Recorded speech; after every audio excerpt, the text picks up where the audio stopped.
Tantor Audio, a division of Recorded Books, presents Ella Baker and the Black Freedom Movement, A Radical Democratic Vision by Barbara Ransby. Narrated by Lisa Reneé Pitts. Introduction. In order for us as poor and oppressed people to become a part of a society that is meaningful, the system under which we now exist has to be radically changed. This means that we are going to have to learn to think in radical terms. I use the term radical in its original meaning, getting down to and understanding the root cause. It means facing a system that does not lend itself to your needs and devising means by which you change that system. Ella Baker, 1969. Ella Baker spent her entire adult life trying to change that system. Somewhere along the way, she recognized that her goal was not a single end, but rather an ongoing means, that is, a process. Radical change for Ella Baker was about a persistent and protracted process of discourse, debate, consensus, reflection, and struggle. If larger and larger numbers of communities were engaged in such a process, she reasoned, day in and day out, year after year, the revolution would be well underway. Ella Baker understood that laws, structures, and institutions had to change in order to correct injustice and oppression.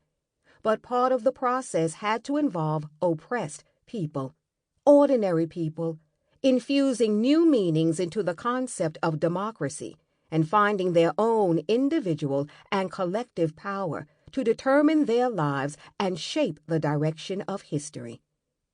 These were the radical terms that Ella Baker thought in and the radical ideas she fought for with her mind and her body. Just as the end for her was not a scripted utopia, but another phase of struggle, the means of getting there was not scripted either. Baker's theory of social change and political organizing was inscribed in her practice. Her ideas were written in her work, a coherent body of lived text spanning nearly 60 years. Biography is a profoundly personal genre of historical scholarship, and the humbling but empowering process of finding our own meanings in another person's life poses unique challenges. As biographers, we ask questions about lives that the subjects themselves may never have asked outright, and certainly did not consciously answer. Answers are always elusive. We search for them by carefully reading and interpreting the fragmented messages left behind. Feminist biographers and scholar activists like myself face particular challenges. It is imperative that we be ever cautious of the danger inherent in our work, imposing our contemporary dilemmas and expectations on a generation of women who spoke a different language, moved at a different rhythm, and juggled a different set of issues and concerns. The task of tailoring a life to fit a neat and cohesive narrative is a daunting one, an awkward and sometimes uncomfortable process of wading barefoot into the still and often murky waters of someone else's life, interrogating her choices, speculating about her motives, mapping her movements, and weighing her every word. No single descriptor ever seems adequate to capture the richly nuanced complexity of a life fully lived. Every term is inherently inadequate, each one loaded with someone else's meanings, someone else's baggage. How can a biographer frame a unique life, rendering it full-bodied, textured, even contradictory, yet still accessible for those who want to step inside and look around? My journey into Ella Jo Baker's world has been a personal, political, and intellectual journey, often joyous and at times painful. It has taken me in and out of some 20 cities and to numerous libraries, archives, county courthouses, kitchen tables, front porches, and a few dusty attics. This long journey has been marked by periods of difficult separation followed by hopeful reunions. In the process, I have revisited the faces, experiences, and southern roots of my own mother, father, grandparents, aunts, uncles, and cousins, Mississippi sharecroppers, domestic and factory workers, honest, generous, hard-working, resilient Black people. Most importantly, in the process, I have developed an intense and unique relationship with my subject. I have chatted, argued, commiserated, and rejoiced with Ella Baker in an ongoing conversation between sisters, one living and one dead. In this book, I have tried to tell Ella Baker's story partly as she would have told it, and partly the way I, a historian and an activist of a different time and place, felt it had to be told. There are those who insist that biographical writing is compromised and tainted by an author's identification and closeness with her subject. This does not have to be the case. I do not apologize for my admiration for Ella Baker. She earned it.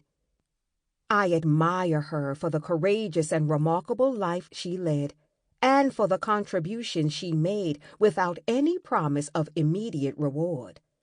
I admire her for the ways in which she redefined the meaning of radical and engaged intellectual work of cross-class and interracial organizing, and of a democratic and humanistic way of being in the world, all the while trying to mold the world around her into something better.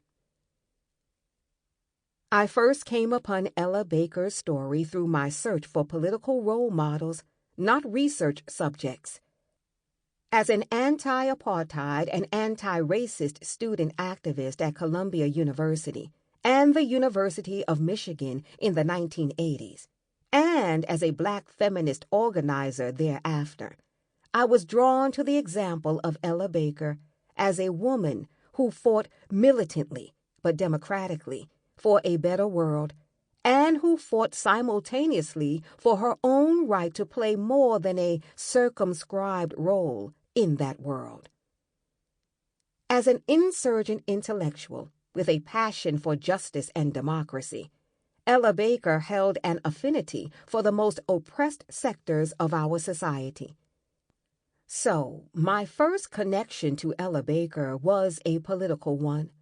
This connection has enhanced rather than lessened my desire to be thorough, rigorous, and balanced in my treatment of her life and ideas. For me, there is more at stake in exploring Ella Baker's story than an interesting intellectual exercise, or even the worthy act of writing a corrective history that adds a previously muted Black female voice to the chorus of people from the past. To understand her weaknesses as well as her strengths, her failures as well as her triumphs, her confusion as well as her clarity, is to pay her the greatest honor I can imagine. To tell her life truths with all their depth and richness is to affirm her humanity and all that she was able to accomplish because of, and at times in spite of, who she was. There are vital political and historical lessons to be gleaned by looking back in time through the lens of Ella Baker's life. Ella Josephine Baker's activist career spanned from 1930 to 1980, touched thousands of lives, and contributed to over 36 organizations. She was an internationalist, but her cultural and political home was the African American community. So it is within the Black freedom movement in the United States, the collective efforts of African Americans to attain full human rights, from the nadir of segregation at the turn of the 20th century through the peak of the civil rights movement in the 1960s and beyond, that I locate her story. For Baker, as for W.E.B. Du Bois, racism was the litmus test for American democracy and for international human rights. Both were convinced that racism had infected every major social problem of the 20th century. Colonialism and imperialism, war and fascism, the oppression of women, the politics of crime and punishment, and the exploitation of labor. Both recognized that very little progress could be made without tackling the political cargo of race. Baker organized for democratic rights for over 50 years, from Harlem to Mississippi, in interracial coalitions and African American organizations, and, unlike Du Bois, she lived to see the day when ordinary black folks enjoyed some of the fruits of freedom. But she died knowing that the process of struggle and social transformation would continue. Ella Baker played a pivotal role in the three most prominent black freedom organizations of her day: the National Association for the Advancement of Colored People, NAACP, the Southern Christian Leadership Conference, SCLC, and the Student Nonviolent Coordinating Committee, SNCC, pronounced SNCC. She worked alongside some of the most prominent black male leaders of the 20th century: W.E.B. Du Bois, Thurgood Marshall, George Schuyler, Walter White, A. Philip Randolph, Martin Luther King Jr., and Stokely Carmichael.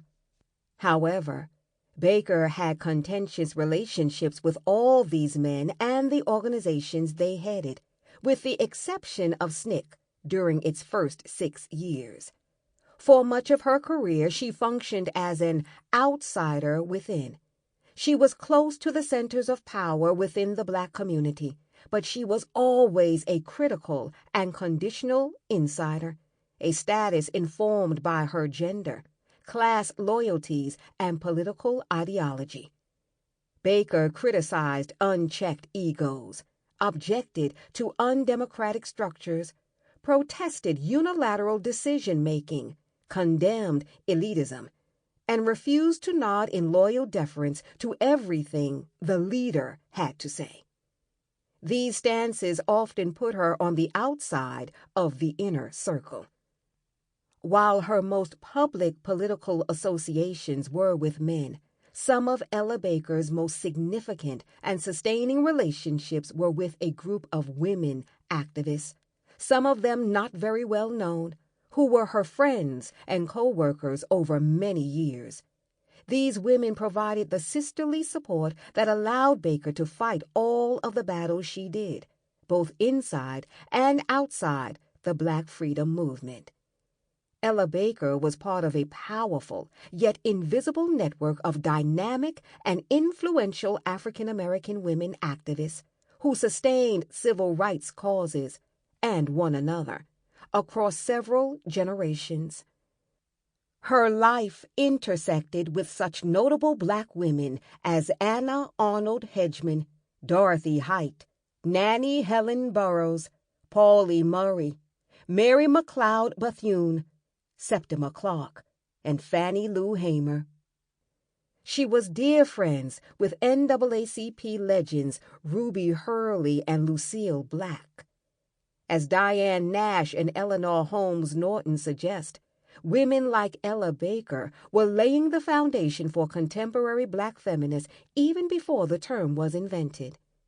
This earlier generation of women lived the politics others have since written about, challenging treatment that belittled the seriousness of their contributions, resisting models of organizing that placed men and men's work at the center, and carving out public identities as leaders, strategists, and public intellectuals, identities that were generally reserved for men.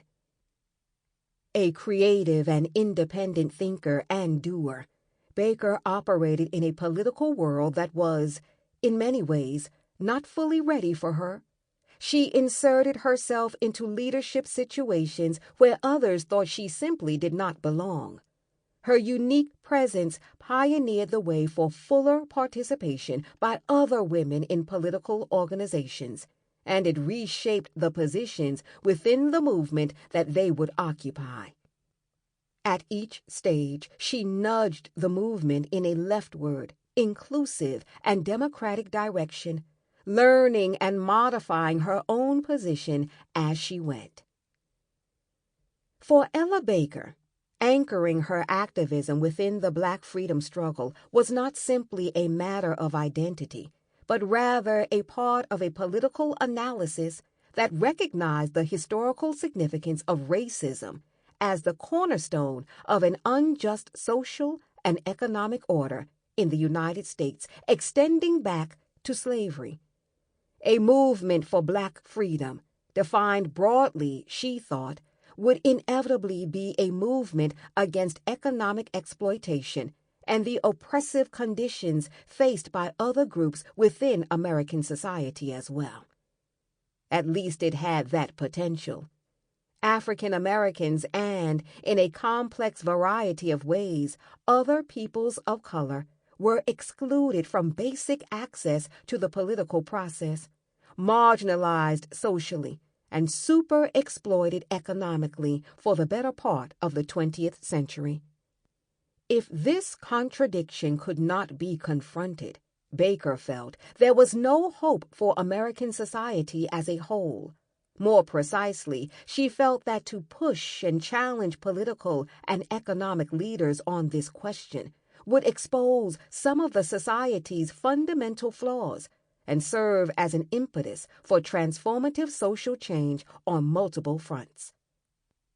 An aging and irascible Virginia Durr, the legendary white civil rights activist from Montgomery, once confronted me at a conference to remind me that Ella Baker didn't just belong to Black people. She was right. Baker's work, influence, and political family extended well beyond the confines of the African American community and the struggle against racism. She had strong ties to the more democratic tendencies within the white left. She worked closely with the multiracial labor and cooperative movements while at the same time championing struggles against colonialism and imperialism around the world. Ella Baker was concerned with the plight of African Americans, but she was also passionately committed to a broader humanitarian struggle for a better world. Over the course of her life, she was involved in more than 30 major political campaigns and organizations, addressing such issues as the war in Vietnam, Puerto Rican independence, South African apartheid, political repression, prison conditions, poverty, unequal education, and sexism. Still, because of who she was, a daughter of the Jim Crow South and a granddaughter of slaves, and because of the political analysis she formulated early in her career, which was centered on anti-racist politics, Baker's primary frame of reference was the African American experience and the struggle for Black freedom.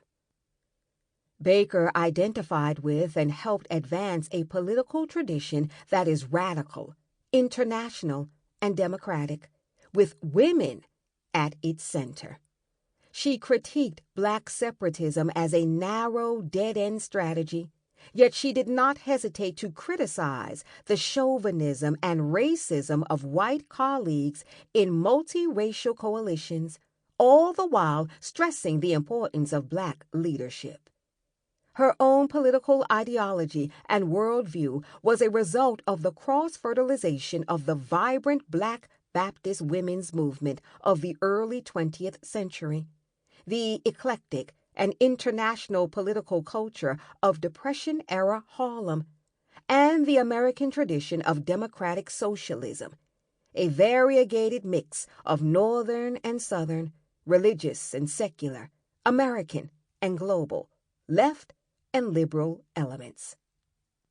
Ella Baker's life gives us a sense of the connections and continuities that link together a long tradition of African American resistance.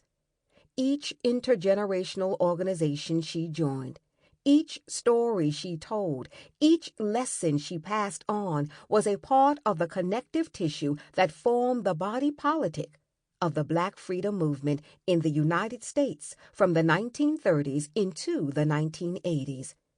Following Baker's path back through the years, trying to look at national and world events from her vantage point, takes us to different sites of struggle, opens up different windows of conversation, and pushes us into different people's lives than if we were to have someone else as our guide. Finally, Ella Baker was a skilled grassroots organizer and an organic intellectual, one who learned lessons from the street more than from the academy, and who sought to understand the world in order to change it. Many other activists looked to her, especially during the last half of her life, for her strategic and analytical insights and guidance. Her radical, democratic, humanistic worldview, her confidence in the wisdom of the Black poor, and her emphasis on the importance of group-centered, grassroots leadership set her apart from most of her political contemporaries. Her ideas and example influenced not only SNCC in the 1960s, but also the leaders of Students for a Democratic Society, SDS, and the embryonic women's movement of the late 1960s and the 1970s. Baker was a role model and mentor for an entire generation of activists who came of age politically in the 1960s. Within progressive circles, even those who did not know her knew of her. Ella Baker was a movement teacher who exemplified a radical pedagogy similar to that of Latin American educator and political organizer Paulo Freire. She sought to empower those she taught and regarded learning as reciprocal. Baker's message was that oppressed people, whatever their level of formal education, had the ability to understand and interpret the world around them, to see that world for what it was, and to move to transform it. Her primary public constituency was the dispossessed.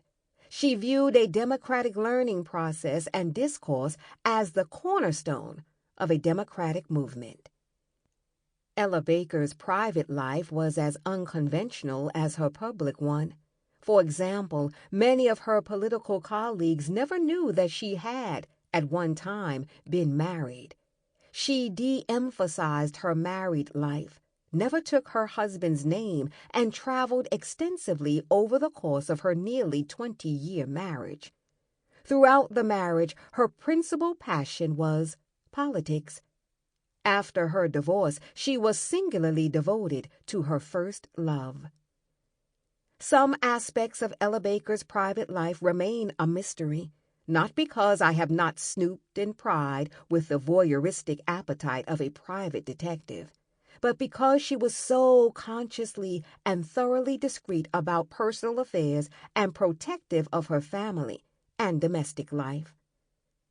One of my chief frustrations as a biographer has been the difficulty of attempting to follow the trail of a woman who, in many respects, tried not to leave one. There is no memoir or diary, nor are there boxes of intimate personal correspondence. What remains is, for the most part, her public voice and presence, as documented in over 30 archival and manuscript collections of organizations and individuals across the country. Her own personal papers, which chronicle only part of the story, are now deposited at the Schomburg Center for Research in Black Culture in Harlem. I have spent untold hours poring over the documents there. I have interviewed dozens of people who knew her and track down letters, papers, and photographs in the most out-of-the-way places. Yet there is much we may never know. A part of interpreting and revisiting Ella Baker's life has involved a series of oral history interviews with friends, family members, and co-workers who knew her over the years. These conversations gave me not only the facts about Baker's life, but the feel of it as well. While these excavated memories helped me add movement and fluidity to otherwise still life snapshots of Baker, I also appreciate the limits of our recollective powers. I have tried in every instance possible to find more than one source to substantiate particular individual assertions. In other instances, I have qualified those assertions as speculative or remembered. I also realize that written documents can be misleading, so I do not mean to privilege them without condition. All of the sources are used as pieces of a larger puzzle, reinforced by other parts as they fit or don't fit what is already known. In addition to the recollections and observations of others, I have tried to tap Ella Baker's own words as much as possible. Even when speaking for herself, however, in the dozen or so interviews that have been preserved, Baker is more often than not speaking with the benefit and the blurred vision of hindsight, years and in some cases decades after the fact. As honest and straightforward a person as she was, and as lucid as she was until the early 1980s, I cannot always afford to take her at her word. Memories fade, ideas change, and thus what we thought we felt or did at the time is filtered through the lens of our ongoing sense of ourselves. In reconstructing her political views, however, I gave Ella Baker and myself greater license than when reconstructing a series of events, largely because I am as concerned about where she ended up politically and philosophically as I am with how she got there. Her conclusions and self-representation are critical elements in summing up her life's work and her ideas.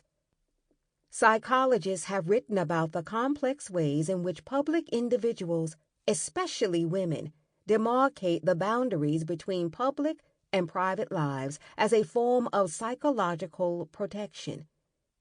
Ella Baker guarded her privacy.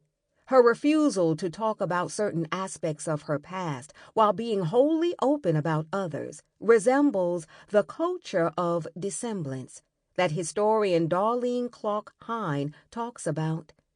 In analyzing the silence surrounding Black women and rape, Hine writes, "By dissemblance I mean the behavior and attitudes of Black women that created the appearance of openness and disclosure, but actually shielded the truth of their inner lives and selves from their oppressors." In the case of Ella Baker, the shielding was from public view and scrutiny, not only from her oppressors, but often from friends and colleagues as well. Shielding their private lives from public view provided a margin of protection for Black women of Ella Baker's generation, who were vilified and stereotyped by whites and often circumscribed to a limited sphere of activity by Black men. According to her friend Lenora Tate Magubani, Ella Baker never wanted to be pigeonholed. The less known about the complex person she was, perhaps the less likely she was to be sized up and assigned an identity with narrow borders. Bernice Johnson Reagan once observed that Baker was the first woman she met who would not allow a discussion of her marital status. This was liberating for Reagan and other young women because they then felt personal and romantic relationships could be left at the door when they went into a meeting, which better enabled them to participate on their own terms, regardless of who they were or were not dating at the time. Hine concludes that A secret, undisclosed persona allowed the individual Black woman to function, to work effectively as a domestic in, sometimes hostile, white. Sample complete. Ready to continue?